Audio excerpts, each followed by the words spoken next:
फिर से बहुत बहुत स्वागत है आप सभी का आपके इस स्टडी चैनल पर। मैं चंदन सिंह और आप देख रहे हैं आपका स्टडी चैनल कॉमर्स सोसाइटी। यहाँ पे accounts, cost and management, commercial mathematics and taxation के टॉपिक वाइज चैप्टर अपलोड हैं और अपलोड हो रहे हैं। कृपा करके इसका बेनिफिट आप खुद भी ले और शेयर करके औरों को भी दे। आज हम लोग अकाउंट्स सब्जेक्ट के एक famous chapter non profit organisation के बारे में डिस्कस करेंगे। ये चैप्टर चाहे वो 11-12 हो, चाहे वो ग्रेजुएशन हो, चाहे वो सीए हो, सीएस हो, सीएमए हो, सब में मिनिमम 10 मार्क्स का तो रहता ही है। इसलिए ये चैप्टर बहुत ही इंपॉर्टेंट है। इसलिए इसके सारे वीडियोस के पार्ट्स जरूर देखें और सारे पार्ट्स एक दूसरे से कनेक्टेड है। सारे वीडियो देखेंगे तभी इसके बारे में आपको एक अच्छा कॉन्सेप्ट मिल पाएगा। चलिए डिस्कस करते हैं हम लोग। देखिए, इसका नाम है नॉन प्रॉफिट ऑर्गेनाइजेशन। इसको नॉन ट्रेडिंग ऑर्गेनाइजेशन भी बोलते हैं। मार्केट में दो तरह के बिजनेस पाए जाते हैं, एक जिनका मकसद प्रॉफिट कमाना होता है और एक जिनका मकसद प्रॉफिट कमाना नहीं होता है। जिनका मकसद प्रॉफिट कमाना नहीं होता है उसको हम लोग बोलते हैं नॉन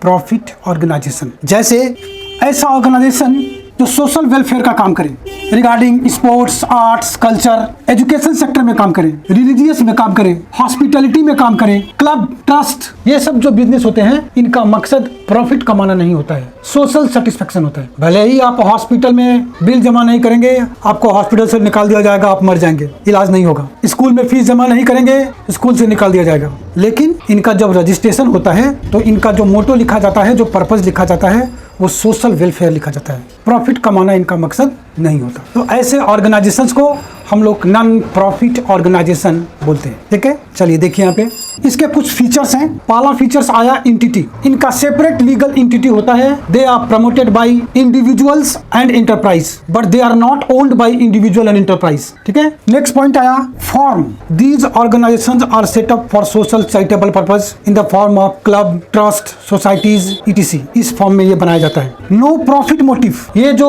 ऑर्गेनाइजेशंस होते हैं इनका मकसद प्रॉफिट कमाना नहीं होता है, पहले ही आपको बताएं। But they are not prohibited by earning profit. Profit कमाना इनका मकसद नहीं होता है, लेकिन प्रॉफिट कमाने के लिए मना भी नहीं किया जाता है। Services. Non trading organisations are established for the services of social satisfaction of the society and members. इसलिए ये बनाए जाते हैं, इनका गठन होता है। Management. These organisations are managed by group of members elected और ट्रस्टीज। फंडिंग। ये सोशल सेटिस्फेक्शन करने के लिए पैसा चाहिए, फंड चाहिए। मैंने आपको बताया कि ये नॉन प्रॉफिट ऑर्गेनाइजेशन होते हैं, तो इनको प्रॉफिट कहाँ से होता है, इनको पैसा कहाँ से मिलता है? The revenue of non profit organisations are derived from subscription, donation, fees, endowment and similar sources. Okay, और लास्ट हुआ अकाउंट। इनका एनुअल अकाउंट बनाया जाता है ये जानने के लिए कि जिस पर्पस के लिए इसको बनाया गया है वो हो रहा है कि नहीं हो रहा है। इसके अकाउंट का फाइनलाइजेशन, देखिए यहाँ पे लिखा ना, अकाउंट का फाइनलाइजेशन, ये 4 चीजों को खोल के बनता है। पहला है receipt and payment account. Receipt and payment account ये एक तरह का रियल अकाउंट होता है। Debit what comes in and credit what goes out. जितना भी पैसा आएगा वो रिसीव पेमेंट अकाउंट में डेबिट होगा और जितना भी पैसा जाएगा वो रिसीव पेमेंट अकाउंट में बाई होगा। और ये जो रिसिप्ट पेमेंट है ये फॉर द ईयर एंडेड नहीं होता है। इसमें करंट ईयर का भी रिसीव पेमेंट होता है, प्रीवियस ईयर का भी होता है, एडवांस भी होता है। ये पर्टिकुलर पीरियड का नहीं होता है, यहाँ पे ध्यान देना है। दूसरा आपका आया इनकम एंड एक्सपेंडिचर अकाउंट। ये खुलता है। यहाँ पे एक बात ध्यान देना है कि जिसका मकसद प्रॉफिट कमाना होता है उसका प्रॉफिट लॉस हम लोग प्रॉफिट एंड लॉस अकाउंट बना के कंप्यूट करते हैं, और जिसका मकसद प्रॉफिट कमाना नहीं होता है ये नॉन प्रॉफिट ऑर्गेनाइजेशन, इनका प्रॉफिट लॉस हम लोग इनकम एक्सपेंडिचर अकाउंट बना के कैलकुलेट करते हैं। ये ध्यान रखिएगा। तो इनकम एक्सपेंडिचर अकाउंट क्या होता है? ये एक तरह का नॉमिनल अकाउंट होता है। नॉमिनल अकाउंट का रूल है debit all expenses losses are debited and all income gains are credited. तो इनकम एक्सपेंडिचर अकाउंट में भी सारा खर्चा लॉस डेबिट होगा और सारा इनकम गेन क्रेडिट होगा, लेकिन रेवेन्यू नेचर का, मतलब जो बार बार हो। जैसे प्रॉफिट लॉस अकाउंट होता है वैसे ही ये इनकम एक्सपेंडिचर अकाउंट होता है। बहुत सारा सिमिलरिटी है दोनों में। और इसका जो बैलेंसिंग फिगर होता है वो या तो प्रॉफिट होगा या तो लॉस होगा। और यहाँ पे प्रॉफिट नहीं बोलते हैं, यहाँ पे सरप्लस बोलते हैं। मतलब हम प्रॉफिट कमाना नहीं चाहते थे, अपने आप हो गया सरप्लस। डेफिसिट, लॉस को डेफिसिट बोलते हैं। Excess of expenditure over income, ये हुआ आपका लॉस, और excess of income over expenditure, ये हुआ आपका प्रॉफिट। और 2 बैलेंस शीट बनता है, एक बनता है ओपनिंग बैलेंस शीट, दूसरा बनता है क्लोजिंग बैलेंस शीट। मतलब 2 स्टेटमेंट और 2 अकाउंट बनता है। बैलेंस शीट स्टेटमेंट होता है, एज ऑन पर्टिकुलर डेट को बनाया जाता है और सारे एसेट्स एंड लायबिलिटीज का रिकॉर्ड यहाँ होता है। ओपनिंग बैलेंस शीट में ओपनिंग डेट के एसेट्स एंड लायबिलिटीज का रिकॉर्ड होता है और opening balance sheet opening capital जानने के लिए हम लोग बनाते हैं। और यहाँ पे कैपिटल नहीं होता है, यहाँ पे फंड होता है। वो ओपनिंग कैपिटल को हम लोग एक्यूमुलेटेड फंड बोलते हैं। इस तरह के ऑर्गेनाइजेशन का कैपिटल नहीं होता है, फंड होता है। जैसे स्कूल का फंड, ट्रस्ट का फंड, क्लब का फंड होता है, कैपिटल नहीं होता। और वो opening fund closing balance sheet में आता है।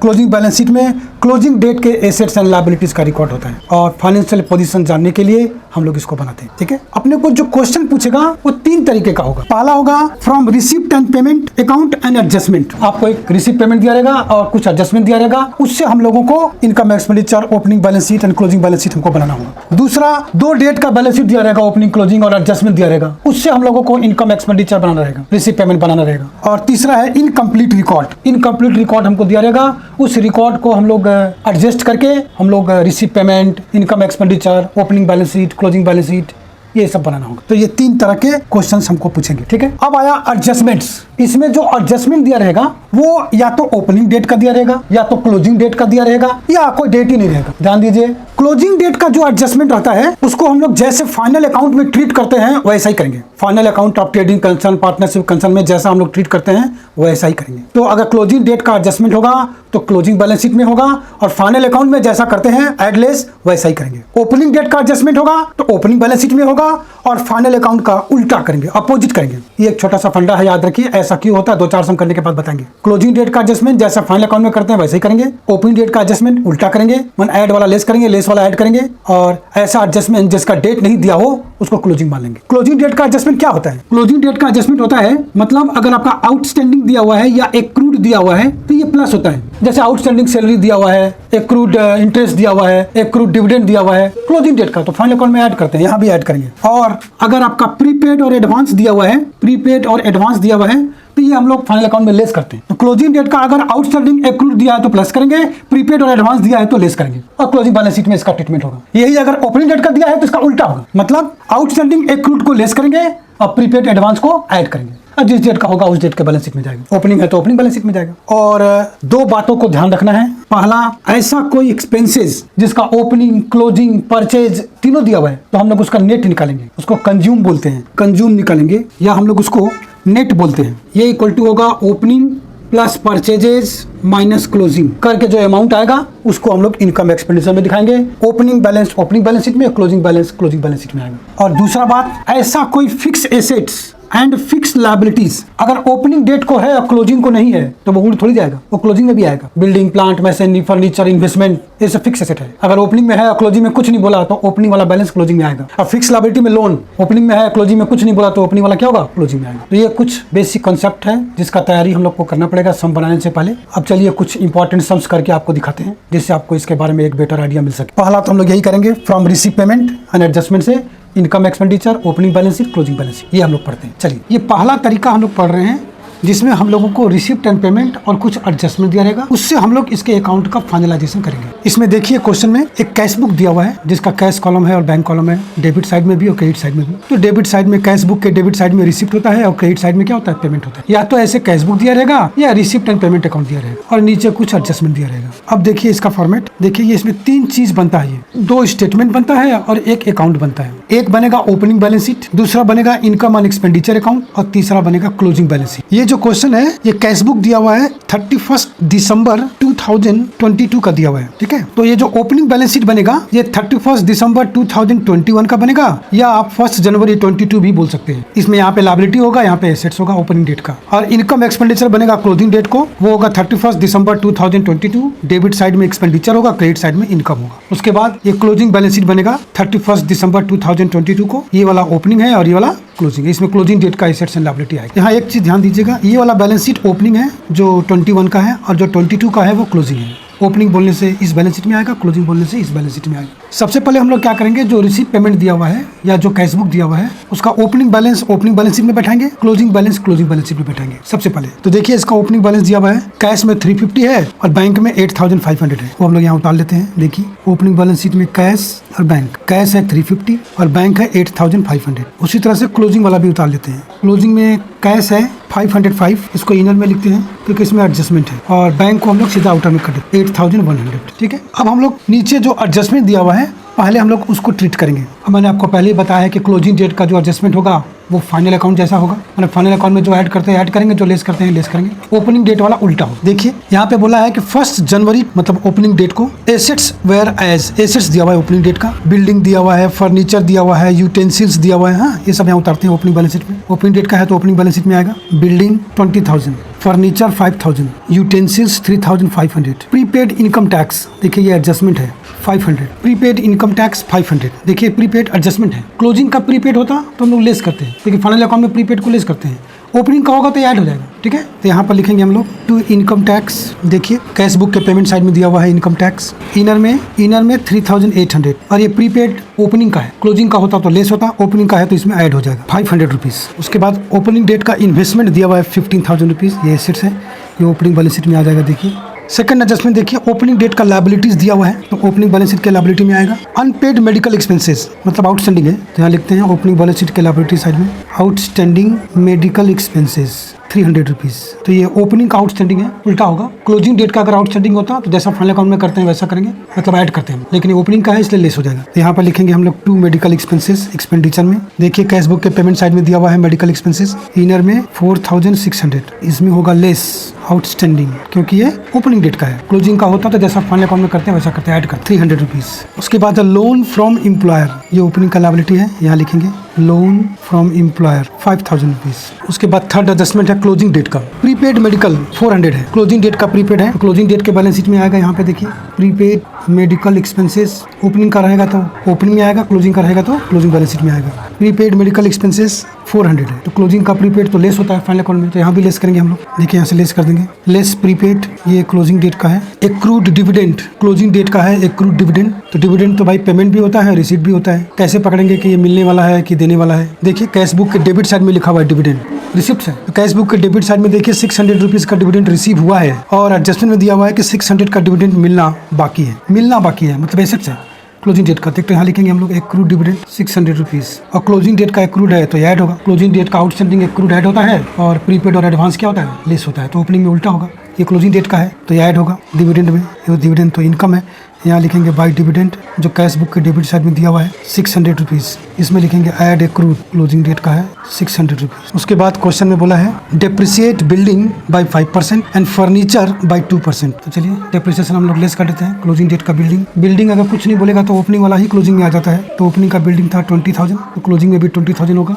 अगर कोई परचेज किया है या सेल किया है तो यहाँ पे ऐड लेस होगा, नहीं तो इसी पे डिप्रिसिएशन चार्ज हो जाएगा। Less depreciation at the rate of 5%, 1000 रुपये 19,000। फर्नीचर पे 2% है, लेकिन फर्नीचर देखिए नीचे परचेज हुआ है, फर्नीचर पे 2% है, लेकिन फर्नीचर देखिए 5 नंबर एडजस्टमेंट में फर्नीचर जो है वो सोल्ड दिया हुआ है, तो ओपनिंग वाला फर्नीचर पहले क्लोजिंग में ले आते हैं। इसमें से 2000 का फर्नीचर बेच दिया, लेस सोल्ड घट करा है 3000। तो जैसे ही हम लोग किसी एसेट्स को बेचते हैं उसका प्रॉफिट लॉस का कंप्यूटेशन करना पड़ता है, ठीक है, तो इसका वर्किंग में निकालेंगे हम लोग profit loss on sold furniture. ये जो फर्नीचर है वो 1/1/2021 को इसका वैल्यू था 2000 रुपया, 2000 rupees, less depreciation at the rate of 2% for 6 month, क्योंकि 1 जनवरी को वैल्यू दिया हुआ है 2000 रुपीज़, इसको 6 महीना बाद 1 जुलाई को बिक्री किया है, तो 6 महीने का डेप्रिसिएशन हमको निकालना पड़ेगा। 2% के हिसाब से 40 रुपीज़ हुआ साल भर का, 6 महीने का हुआ 20 रुपीज़, इसका वैल्यू आया 1980, ये आया जिस डेट को बिक्री किया है, वैल्यू ऑन 30 जून 2022। ये देखिए जैसे ही हम लोग किसी भी एसेट्स को बेचेंगे हम लोग को उसका प्रॉफिट लॉस कंप्यूट करना पड़ेगा, निकाल के यहाँ पे शो करना पड़ेगा अगर हुआ है तो। जैसे इस फर्नीचर 5000 था, इसमें से 2000 का फर्नीचर बिक्री किया है, देखिए इसका प्रॉफिट लॉस ऐसे निकलेगा। 1 जनवरी 2022 को का वैल्यू था 2000 रुपीज़ और 6 महीना बाद 30 जून को इसको बिक्री किया है, तो 6 महीने का डिप्रिसिएशन हुआ 2% के हिसाब से 40 रुपीज़ हुआ साल भर का, 6 महीने का हुआ 20 रुपीज़, घट का वैल्यू आया 1980 30 जून को। 30 जून 2022 को जिस डेट को सेल आउट किए हैं उस डेट को उसका वैल्यू है 1980 और इसको सेल आउट किए हम लोग 1800 में। लेस सोल्ड हुआ है 1800 में, तो ये हुआ लॉस, 180 का लॉस हुआ। ये लॉस हम लोगों को यहाँ एक्सपेंडिचर में दिखाना पड़ेगा, to loss on sale of furniture. अगर ये प्रॉफिट होता तो यहाँ बाई साइड में होता। अब ये जहाँ फर्नीचर बचा हुआ है 3000 का, इसके ऊपर डिप्रिसिएशन होगा at the rate of 2%, 60 rupees. ये आपका आएगा 2940 आउटर में, और ये दोनों डिप्रिसिएशन बिल्डिंग का और फर्नीचर का यहाँ आ जाएगा एक्सपेंडिचर में। टू डिप्रिसिएशन यहाँ पे बिल्डिंग और फर्नीचर, बिल्डिंग का 1000 रुपीज़, फर्नीचर का ध्यान दीजिए ये 60 रुपीज़ आएगा, प्लस ये 20 रुपीज़ भी आएगा, 80 रुपीज़। यहाँ एक बात ध्यान देना है, यहाँ पर डिप्रिसिएशन आएगा 80 रुपीज़, किंतु यहाँ पे आएगा 60 रुपीज़। तो 20 रुपीज़ का जो डिप्रिसिएशन है वो तो फर्नीचर यहाँ है ही नहीं, वो फर्नीचर तो यहाँ है, जहाँ है वहाँ से घटाएंगे, तो यहाँ पे 80 आएगा, यहाँ पे 60 आएगा, ये ध्यान दीजिएगा। तो इस तरह से सारा एडजस्टमेंट हो गया।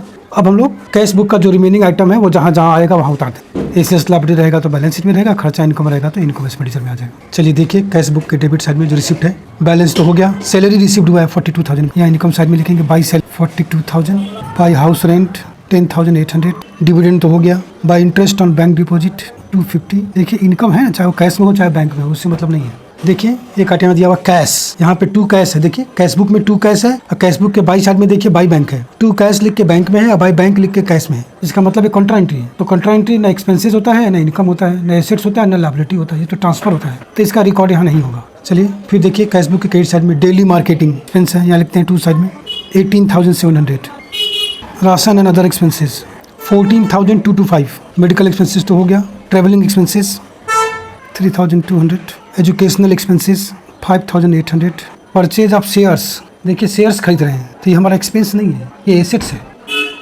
तो ड्यूरिंग द टाइम हम लोग कोई चीज़ खरीदेंगे तो क्लोजिंग बैलेंस शीट में आता है, यहाँ आएगा। शेयर्स खरीद रहे हैं मतलब इन्वेस्ट कर रहे हैं पैसा हम लोग, तो देखिए पहले से भी हमारा इन्वेस्टमेंट दिया हुआ है। यहाँ पे ओपनिंग में इन्वेस्टमेंट था हमारा, ये 15,000 था ओपनिंग में, और 2,000 का और शेयर्स खरीदे हैं तो क्लोजिंग में ये 17,000 का हो जाएगा। यहाँ पर लिखेंगे हम लोग ऐसे, इन्वेस्टमेंट 15,000 एट परचेजेज 2,000, ये हो गया 17,000। उसके बाद बाय बैंक तो कॉन्ट्रेंटी है। परचेज ऑफ यूटेंसिल्स, ये भी ऐसे ही होगा। देखिए यूटेंसिल्स हमारा ओपनिंग में था 3,500 और यहाँ पे 720 का और खरीदा है, तो ये दोनों ऐड होकर यहाँ पर आ जाएगा। यूटेंसिल्स ये भी हमारा एसेट्स है, एक्सपेंस नहीं है। यूटेंसिल्स पहले से है 3,500 का जो ओपनिंग बैलेंस शीट में है, यहीं पे कर देते हैं ऐड परचेजेज, यहीं पे कर देते हैं ऐड परचेजेज 720, ये हो जाएगा 4,220, ये 4,200। उसके बाद इनकम टैक्स तो हो गया, कॉर्पोरेशन टैक्स वो भी यहाँ दिखा देते हैं 850। अब हम लोग क्या करेंगे, जितना भी इनर वाला आइटम है वो सबको एडलेस करके आउटर में ले आएंगे। तो यहाँ पे तो सब हो गया, कुछ नहीं है। एक्सपेंडिचर में देखिए ये 3,800 में ये 500 ऐड होगा, तो यहाँ आएगा 4,300, इसमें ये दोनों लेस होगा, 300 और 400 दोनों लेस होगा, यहाँ आएगा 3,900, ये दोनों ऐड होकर यहाँ पर आ जाएगा 1,080, और तो इधर कुछ है नहीं। इधर क्रेडिट साइड में आ जाएगा 1,200, दोनों ऐड होके, और तो कुछ है नहीं। चलिए अब बैलेंस करते हैं। सबसे पहले हम लोग ओपनिंग बैलेंस शीट को बंद करेंगे। यहाँ से निकलेगा हमारा ओपनिंग कैपिटल, जिसको हम लोग क्या बोलते हैं, फंड बोलते हैं, एक्यूमुलेटेड फंड। ये जो नॉन प्रॉफिट सीकिंग कंसर्न होते हैं, इनका कैपिटल नहीं होता है, इनका फंड होता है। तो देखिए ये हमारा एसेट्स है, ये लायबिलिटी है। एसेट्स को जोड़ के ये लायबिलिटी का घटाएंगे तो यहाँ पर आएगा एक्यूमुलेटेड फंड भी बोल सकते हैं या कैपिटल फंड भी बोल सकते हैं। ये आएगा बैलेंसिंग फिगर, मैंने इसको जोड़ के ये घटाएंगे। एसेट साइड का टोटल आ रहा है 52,850, 52,850, 52,850। अब इसमें से ये दोनों आइटम घट जाएगा तो ये कैपिटल निकल जाएगा 47,550, जिसको कि हम लोग फंड बोलते हैं। ये ओपनिंग फंड निकालने के लिए, ओपनिंग कैपिटल निकालने के लिए ही हम लोग इसको बनाते हैं। अगर ये दिया रहेगा तो ये बनाने का जरूरत नहीं है। ये ओपनिंग कैपिटल को हम लोग यहाँ बैठाएंगे, क्योंकि opening capital closing balance sheet में आता है 47,550, ठीक है। ये ओपनिंग वाला